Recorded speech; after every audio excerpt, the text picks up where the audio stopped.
চৌঠা জুন পর্যন্ত তিহার জেলে ঠাঁই হচ্ছে শ্রীশান্তের। পুলিশ শ্রীশান্তের পুলিশি হেফাজতের পক্ষে সওয়াল করেছিল। এদিকে বিন্দু দারা সিংহের পুলিশ হেফাজতের মেয়াদও বেড়েছে। 31শে মে পর্যন্ত বিন্দুকে পুলিশ হেফাজতের নির্দেশ দিল কিলা কোর্ট। ফিক্সিং মামলায় শ্রীশান্তের শুনানিতে উঠে এসেছে আরও অনেক চাঞ্চল্যকর তথ্য। তদন্তে উঠে এসেছে জিজু জনার্দনের সঙ্গে একই হোটেলে ছিলেন অভিষেক শুক্ল নামে জনৈক ব্যক্তি।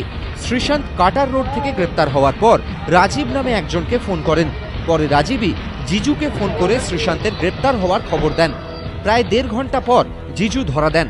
তবে তার আগে তিনি অভিষেককে ফোন করে হোটেলে শ্রীশান্তের ঘর থেকে অনেক জিনিসপত্র সরানোর নির্দেশ দিয়েছিলেন বলে স্বীকার করেছেন।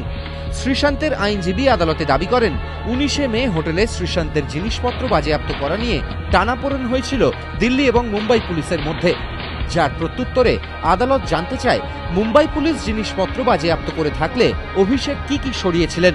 পুলিশ জানায় অভিষেককে হেফাজতে নিয়েই তারা তদন্ত চালাচ্ছেন।